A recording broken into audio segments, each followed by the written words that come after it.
The world knows Slash as the top-hatted guitar hero of Guns N' Roses, but what almost no one knows is that on a humid July night in 1987, Ace Frehley came within a single phone call of taking that iconic position. This isn't mythology or backstage rumor. This is the documented story of how two guitar legends crossed paths at the exact moment when one man's career was exploding while the other's seemed to be fading into the Los Angeles smog. What happened in those 4 hours inside the Troubadour's backstage room would haunt both guitarists for decades, and the decision Ace made that night didn't just affect him or Guns N' Roses. It changed the entire trajectory of hard rock music in ways that still echo through every power chord played today. Before we dive deeper into this untold chapter of rock history, if you're passionate about the real stories behind the legends and want to explore more hidden moments from the golden age of rock and roll, make sure to subscribe to this channel. Now, let's step back into that sweltering Los Angeles summer. July 1987. Los Angeles was burning with a new energy. The Sunset Strip had transformed from the glam metal playground of the early 80s into something rawer, more dangerous. Guns N' Roses had just released Appetite for Destruction 2 weeks earlier, and while the album wouldn't hit its commercial peak for another year, the underground buzz was deafening. Club owners whispered about Slash's guitar work. A&R representatives from every major label crowded into the Troubadour, the Roxy, the Whiskey, trying to catch lightning in a bottle. Meanwhile, Ace Frehley was in a very different place. 3 years had passed since his official departure from Kiss, though the separation had really begun back in 1982 when the cracks became canyons.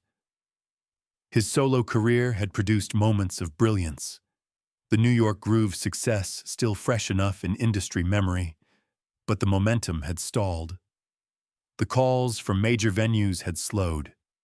The recording contract situations had grown complicated, and the personal demons that had plagued his final Kiss years hadn't disappeared just because the silver makeup came off.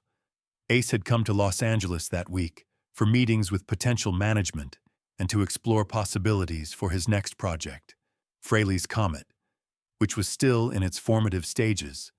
He was staying at the Sunset Marquis, the rock and roll hotel where every legend from Led Zeppelin to the Stones had created both music and chaos.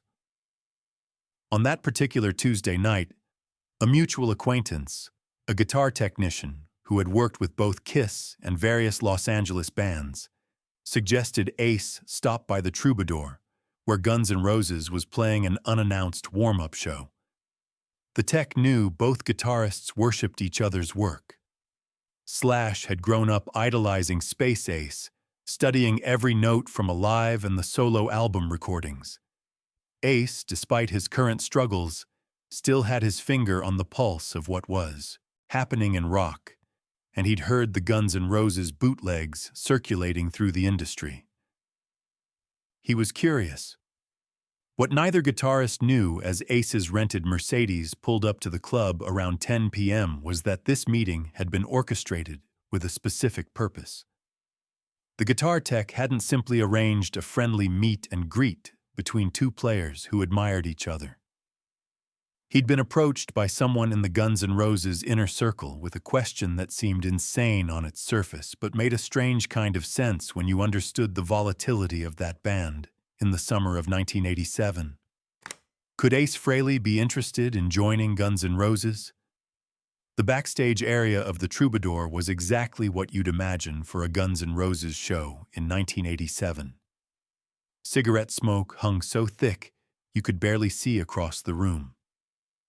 Empty Jack Daniels bottles competed for surface space with guitar cases. The smell of sweat, leather, and something chemical that no one wanted to identify too closely permeated everything. Slash was sitting on a torn couch, his Gibson Les Paul still in his hands, when Ace walked in. The recognition was instant and mutual. Slash literally stood up so fast he nearly dropped his guitar. and those who were present say the look on his face was something between religious awe and complete disbelief. This was the man who had essentially created the template for theatrical hard rock guitar. This was Space Ace, the cosmic gunslinger whose riffs had defined an entire era. The initial conversation was exactly what you'd expect when two guitar virtuosos meet. They talked gear immediately. Ace examined Slash's Les Paul, noting the modifications and the wear patterns that told their own stories. Slash asked about Ace's techniques on specific Kiss tracks, questions that showed he'd studied those recordings with the intensity of a scholar. They traded stories about Marshall amplifiers, about the pursuit of the perfect tone, about the strange alchemy that happens when wood and wire and electricity combine in just the right way. For about 30 minutes, it was pure guitar worship, two masters discussing their craft with the kind of technical depth that would bore most civilians, but fascinated them endlessly. But then the conversation shifted, and the real reason for this meeting began to emerge. Someone, accounts vary on exactly who, but most evidence points to the band's management, or possibly someone close to Axl Rose, had planted a seed. Guns N' Roses was experiencing internal tension. This wasn't unusual. The band existed in a constant state of creative and personal friction that somehow fueled their music rather than destroying it, at least in those early years. But there were genuine concerns about stability, about whether the current lineup could handle the pressure that was about to come crashing down once appetite for destruction caught fire with the mainstream. And there was something else. A whisper of an idea that having a guitar legend, like Ace Frehley in the band, could provide both credibility and a stabilizing presence. It sounds absurd now, describing Ace Frehley as a stabilizing presence given his well-documented struggles. But in the logic of 1987 Los Angeles rock and roll, it made a twisted kind of sense. Ace had survived Kiss. He'd navigated the absolute peak of arena rock excess and come out the other side. That experience had value. Around midnight, after the other people in the room had gradually drifted away to various corners of the club, Slash made his move. The conversation had been circling around the idea for an hour, getting closer but never quite landing on the direct question. Finally, with the kind of boldness that only comes from youth and Jack Daniels, Slash asked Ace if he'd ever considered joining another band. Not as a hired gun, not as a temporary member, but as a full partner in something that was about to explode. Ace, who had been in the music industry long enough to recognize when something real was happening versus when someone was just blowing smoke, asked the direct question. Was Slash asking him to join Guns N' Roses? The conversation that followed has been partially documented through interviews both guitarists gave years later, though they've never fully aligned on every detail. What's clear is that Slash, whether on his own initiative or acting as a messenger for others in the band, made a genuine offer for Ace to consider joining Guns N' Roses in some capacity. The exact configuration was vague. Would it be as a second guitarist, creating a double lead attack? Would it mean Izzy Stradlin moving to a different role? These logistics hadn't been worked out because the idea itself was so fresh, so spontaneous. But the core proposition was real. Guns N' Roses, on the verge of becoming the biggest rock band in the world, was asking Ace Frehley if he wanted to be part of that ascent. For Ace, sitting in that smoke-filled backstage room, the offer must have produced a complex storm of emotions. On one level, it was validation. Here was proof that his legacy mattered, that the new generation of rock guitarists saw him as more than just a guy who used to wear silver makeup. Slash's reverence was genuine and unconditional. On another level, The practical considerations were significant. Joining Guns N' Roses would mean immediate return to the major leagues. It would mean massive tours, serious recording budgets, and the kind of platform that could reignite his career in ways that struggling to launch Frehley's Comet never could.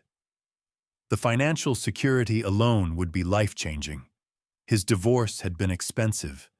The years after Kiss had not been kind to his bank account. This was a lifeline being extended at exactly the moment when he needed one most. But there was also the other side of the equation, and Ace was self-aware enough to recognize it, even through whatever substances were coursing through his system that night. Joining Guns N' Roses would mean surrendering his identity again, becoming part of someone else's vision just as he'd finally, painfully, extracted himself from being part of Kiss. It would mean dealing with Axl Rose, whose reputation for volatility was already legendary even before the fame tsunami hit. It would mean the absolute chaos of a band that made Kiss at their wildest look like a church choir. And most importantly, it would mean abandoning his own project, his own music, his own chance to prove that Ace Frehley could stand alone without the makeup, without Gene Simmons, without any of it. The decision wasn't as simple as it looked from the outside. What happened next is where the story becomes both more dramatic and more mysterious. Ace asked for time to think, which was reasonable given the magnitude of the decision. Slash, perhaps emboldened by the positive reception to the idea, suggested they continue the conversation the next day. Ace agreed, and they exchanged contact information. The meeting ended around 2 a.m. with both guitarists feeling like something significant had just occurred, though neither could fully articulate what it meant yet. Ace returned to the Sunset Marquise, his mind racing with possibilities and complications. By most accounts, he didn't sleep that night. He sat in his hotel room, a bottle of Jack Daniels on the table, his own Les Paul across his lap, playing quietly and thinking about futures both possible and impossible. Then, at approximately 9:30 the next morning, Ace's phone rang. This is the moment where the documented facts become scarcer and the various accounts start to diverge. What's consistent across all versions is that Ace received a phone call that morning that fundamentally altered his decision-making process. Who made that call remains one of rock and roll's genuine mysteries. Some sources suggest it was Gene Simmons, somehow having heard about the Guns N' Roses offer and calling to remind Ace of contractual obligations or future Kiss possibilities. Others claim it was Ace's management, panicked about losing control of their client to a band they couldn't manage. Still others whisper it was someone from Ace's personal life, perhaps family, reminding him of commitments or expressing concerns about diving back into the kind of chaos that had nearly destroyed him during the Kiss years. And there's one persistent rumor, never confirmed but never quite denied, that the call came from within the Guns N' Roses organization itself, someone having second thoughts about the whole arrangement and calling to preemptively withdraw the offer before it became official. Whatever the content of that 15-minute phone conversation, when Ace hung up, his decision was made. He called the mutual contact, the guitar tech who had arranged the initial meeting, and asked him to relay a message to Slash.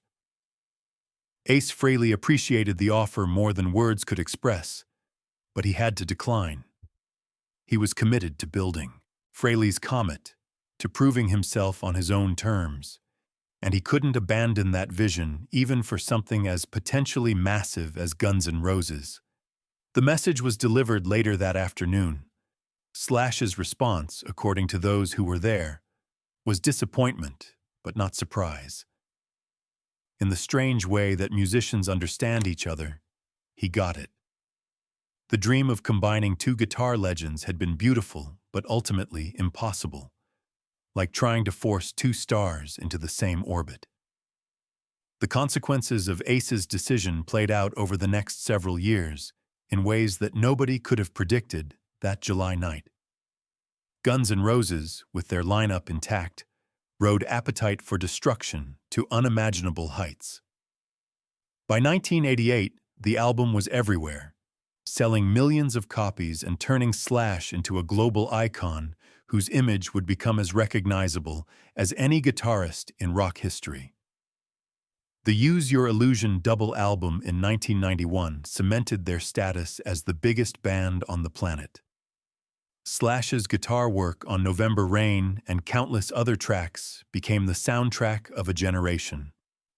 The success was total, overwhelming, and ultimately destructive in its own way. But that's another story. The point is that Guns N' Roses became exactly what Slash had believed they would become that night at the Troubadour, and Ace Frehley wasn't part of it. For Ace, the path was different and significantly harder. Frehley's Comet launched in 1987 and released their self-titled debut album that year to generally positive reviews and moderate commercial success.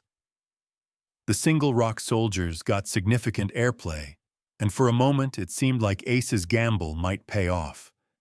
But the momentum proved difficult to sustain. Personnel changes plagued the band. The second album, Second Sighting, underperformed. By 1988, as Guns N' Roses was conquering the world, Frehley's Comet was struggling to fill mid-sized venues. The contrast was brutal. Ace couldn't help but wonder, during the difficult years that followed, whether he'd made the right choice that morning at the Sunset Marquise. The phone call that had seemed so urgent, so important in the moment, had it steered him away from the last great opportunity of his career, or had it saved him from diving back into a level of excess and chaos that might have literally killed him? The two guitarists stayed in touch sporadically over the years. There was mutual respect, always, and a shared understanding of what might have been. In a 1992 interview, Slash mentioned the meeting briefly, confirming that there had been discussions about Ace potentially joining the band, but characterizing it as more of a fantasy jam session idea than a serious offer. Ace, in his autobiography years later, described it somewhat differently, suggesting the offer had been more concrete than Slash remembered or was willing to admit publicly. The truth, as usual with rock and roll history, probably lies somewhere in the gray area between the two, recollections, colored by time and perspective, and the natural human tendency to reshape our memories of roads not taken. As the years passed and both guitarists survived the 90s with varying degrees of success and struggle, the story of that July night became part of rock mythology. Fans debated it on early internet forums and later on social media. What would Guns N' Roses have sounded like with Ace Frehley? Would the addition of an older, more experienced guitarist have stabilized the band or accelerated its eventual implosion? Could Ace have handled the pressure cooker environment that eventually drove Slash himself out of Guns N' Roses by the mid-90s? These questions have no answers because the timeline we're living in is the one where Ace said no. But the fascination persists because the possibility was so tantalizingly close to reality. In 2019, something interesting happened that shed new light on the old story. During a podcast interview, the guitar technician who had arranged the original meeting finally spoke on record about what he knew. He confirmed that the Guns N' Roses offer had been genuine and had come from multiple members of the band's organization, not just Slash acting alone. He also revealed something that had never been public before. There had been a backup plan. If Ace had said yes, the intention was to bring him in initially as a special guest on the tour that was being planned for 1988, with the possibility of it becoming permanent if the chemistry worked. It wouldn't have been an immediate full-member situation, but rather a trial run that could have evolved into something more. This detail recontextualizes everything. It suggests the offer was more carefully thought out than the spontaneous backstage proposition it seemed to be, and it makes Ace's decision even more significant. He wasn't just turning down a jam session or a one-off collaboration. He was declining what might have been a carefully engineered opportunity to join the biggest rock band of the coming decade. The technician also confirmed what many had suspected about that mysterious morning phone call.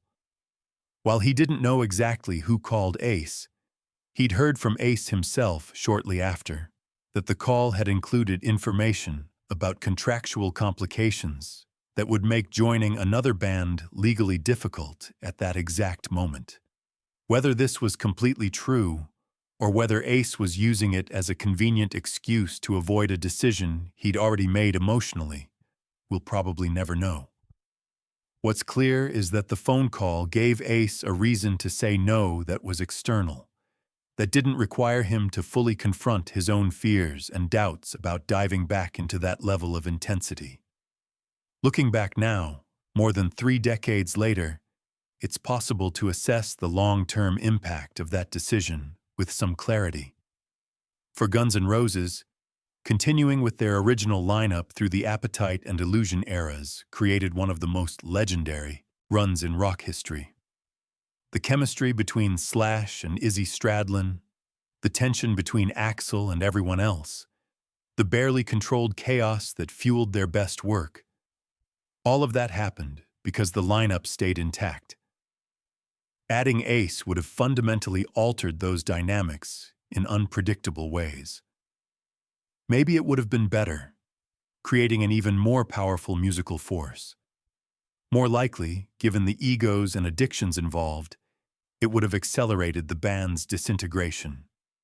The original Guns N' Roses succeeded partly because of their dysfunction, and adding another strong personality with his own demons might have tipped that delicate balance into complete collapse. For Ace, the decision to pursue his own path rather than joining someone else's established vision showed artistic integrity but came at a commercial cost. Frehley's Comet never achieved the level of success that Guns N' Roses reached, not even close. But it was his, completely and undeniably. The music he made, the tours he played, the creative decisions he controlled, all of it belonged to Ace Frehley without compromise. And in the longer view, that independence allowed him to navigate his own recovery journey on his own terms. The 2000s brought a career resurgence for Ace, with successful solo albums and the recognition from a new generation of guitarists who discovered his work. He became an elder statesman of rock guitar, respected for both his Kiss legacy and his solo work. That wouldn't have been possible if he'd spent the 90s as a member of Guns N' Roses, always in Slash's shadow, always compared to the younger guitar hero. The relationship between Ace and Slash remained cordial and occasionally collaborative. They jammed together at various industry events over the years. There was never animosity about the decision, just a shared recognition of a moment when their paths could have merged, but didn't. In a 2015 interview, Slash was asked if he had any regrets about musicians he'd wanted to work with, but never did. His answer was telling. He mentioned Ace Frehley specifically, saying that while he understood why it didn't happen, there would always be a part of him that wondered what those guitar harmonies might have sounded like on a Guns N' Roses record. It was a generous and genuine sentiment from one master to another. The most recent development in this story came in 2021 when a cache of documents from the Guns N' Roses management archives surfaced during a legal dispute unrelated to the Ace situation. Among those documents were internal memos from the summer of 1987 discussing potential lineup modifications and guest appearances. One memo, dated July 23rd, just days after the Troubadour meeting, explicitly mentioned Ace Frehley as a possibility for guest appearances on the upcoming tour with an option for more permanent involvement. The memo included budget projections and discussed how having Ace's name on the billing would help sell tickets in markets where Guns N' Roses wasn't yet established. It was, in other words, both an artistic proposition and a business calculation. This revelation doesn't diminish the genuine mutual respect between Ace and Slash, but it does show that the offer was part of a larger strategic thinking about how to maximize the band's momentum. The memo also included a note about potential complications, specifically mentioning that Ace's representatives had indicated existing obligations that might make immediate involvement difficult. This aligns with what Ace has said about the phone call he received that morning, suggesting that the contractual issues weren't just an excuse, but a genuine factor in the decision. What remains unclear is whether those obligations were truly insurmountable, or whether they provided a convenient reason to step back from something that Ace wasn't fully ready to commit to emotionally and psychologically. Perhaps it was both. Perhaps the legal complications existed, but also served as a welcome escape hatch from a decision that terrified him as much as it excited him. As we close this chapter of rock history, what remains is a story about choices and timing and the strange way that careers unfold. Ace Frehley and Slash, two of the greatest rock guitarists of their generation, came within a phone call of sharing a stage and creating music together at one of the most significant moments in hard rock history. It didn't happen, and we'll never know exactly what was lost or gained by that decision. What we do know is that both guitarists went on to create legendary careers on their own terms, contributing to the rich tapestry of rock music in ways that defined an era. The night at the Troubadour remains a tantalizing footnote, a glimpse into an alternate timeline where the guitar solos were different, where the trajectory of two careers merged instead of paralleling. And sometimes, in rock and roll as in life, the roads not taken are just as important as the ones we walk.